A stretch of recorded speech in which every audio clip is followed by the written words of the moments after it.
الحمد للہ وحدہ والصلاة والسلام علی من لا نبی بعد لا نبی بعدہ ولا رسول بعد وهو خاتم النبیین اما بعد فاعوذ باللہ من الشیطان الرجیم بسم اللہ الرحمن الرحیم۔ ماہ محرم میں 5 سے کون سے اعمال کیا جائے، ان 5 اعمال کی فضیلت کیا ہے، اللہ تبارک و تعالی ان 5 اعمال کے بدلے میں آپ کو کیا دیں گے،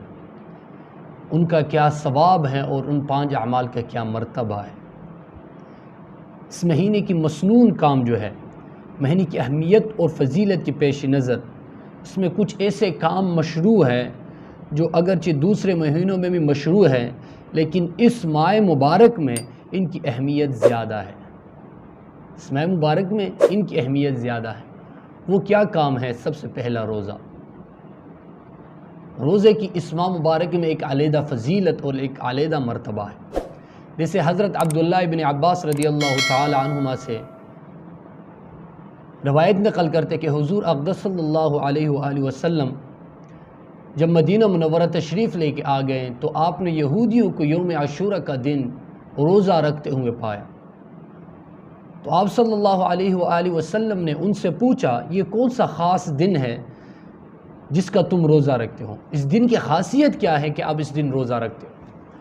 تو ان یہودیوں نے کہا کہ ہم اس دن اس لیے روزہ رکھتے ہیں کہ اللہ تبارک و تعالی نے حضرت موسیٰ علیہ نبینا علیہ الصلاۃ والسلام اور ان کے قوم کو نجات دی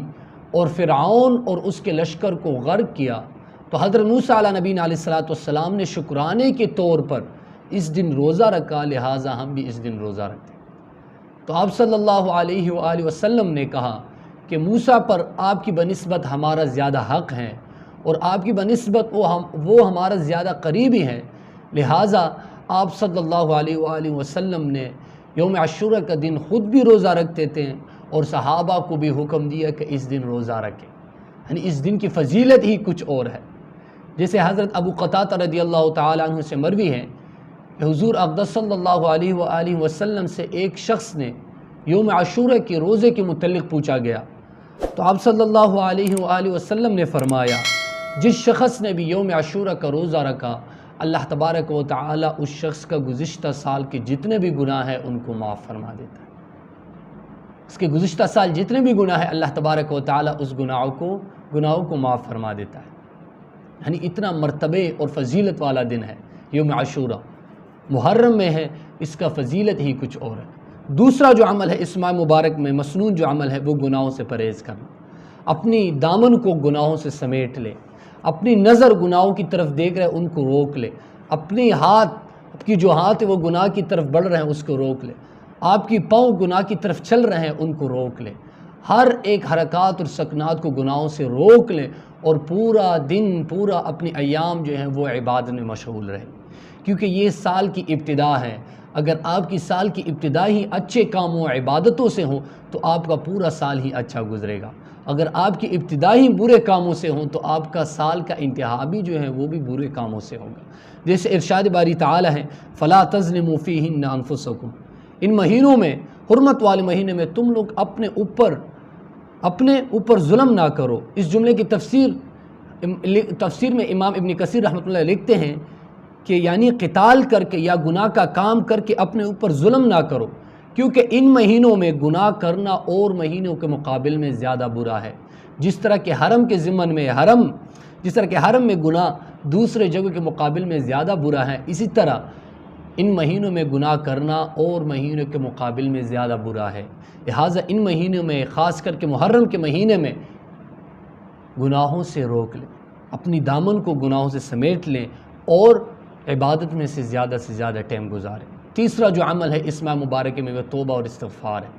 اس ماہ مبارک میں روزہ رکھنا مشروع ہے، ہر ایک روزہ رکھنا چاہتے ہیں، روزہ رکھنے کی توقع کرتے ہیں، لیکن اگر ہم روزے کے ساتھ استغفار کا ورد کریں، روزے کی حالت میں زبان پر استغفار کا ورد ہو اور اللہ کے حضور سجدہ ریز ہو کر اپنی گناہوں کی طلبگاری کر لے، توبہ کر لے، تو یہ قوی امید ہے کہ اللہ تبارک و تعالی اس شخص کا توبہ قبول کریں گے، کیونکہ اس مہینے میں اللہ تعالیٰ نے ایک قوم کی توبہ قبول کی اور دوسرے قوموں کی توبہ بھی قبول فرمائے گا۔ اس لیے اگر ہم اس ماہ مبارک میں جتنا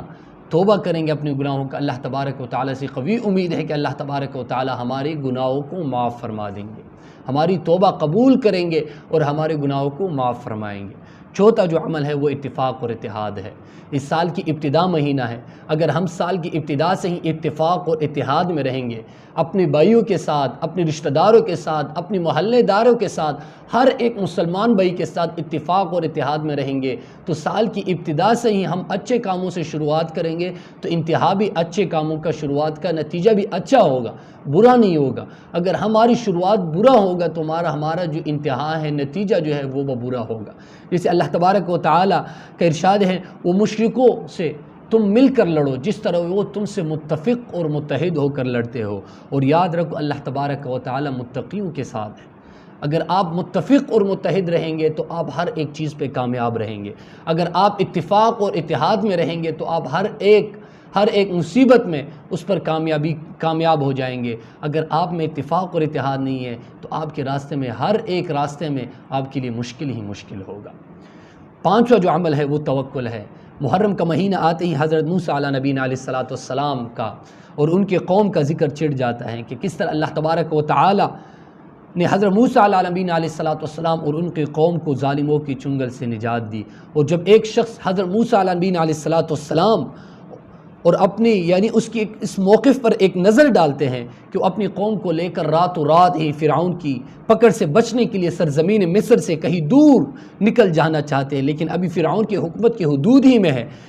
کہ وہ اپنے پوری لشکر کے ساتھ سمندر کے کنارے انہیں پا لیتا ہے۔ بنی اسرائیل چیخ اٹھتے ہیں کہ ہماری زندگی ختم ہو گئی، کیونکہ آگے سمندر ہے، پیچھے فرعون کا لشکر ہے۔ لیکن اس ٹائم بھی حضرت موسیٰ علیہ نبینا علیہ الصلاۃ والسلام نے توکل اور اعتماد کا دامن نہیں چھوڑا، توکل اور اعتماد کا دامن نہیں چھوڑا، اور اپنی قوم کو تسلی دیتے ہوئے ایک ایمان بھرا ہوا جواب دیا کہ ہرگز نہیں، یقین مانو میرا رب میرے ساتھ ہے، جو ضرور مجھے راہ دکھائے گا، جو ضرور مجھے راہ دکھائے گا۔ اس سے معلوم ہوتے کہ ہر ایک مصیبت میں توکل اور اعتماد کا دامن نہیں چھوڑنا چاہیے، اللہ تبارک و تعالیٰ سے امید رکھنا۔ اللہ جیسے حضرت موسیٰ علیہ نبینا علیہ الصلاۃ والسلام نے کہا کہ ہرگز نہیں،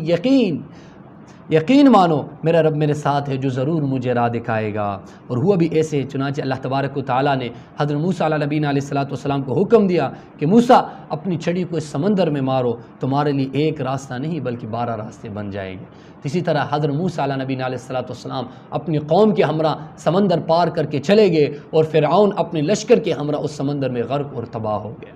اس ماہ مبارک میں اگر ہم اس 5 کاموں میں، ان 5 اعمال پر، ان پر پیروکاری کریں، ان پر چل لیں، کیونکہ یہ سال کی ابتدا ہے، سال کی شروعات ہیں۔ اگر ہماری سال کی شروعات اچھے کاموں سے ہوں تو ہمارا پورا سال اچھا ہی گزرے گا۔ اگر ہمارا شروعات برے کاموں سے ہوگا تو ہمارا پورا سال ہی برا ہوگا۔ اسی طرح اللہ تبارک و تعالیٰ سے دعا ہے یا پروردگارہ ہمیں اس ماہ مبارک میں زیادہ سے زیادہ عبادت کرنے کی توفیق عطا فرما۔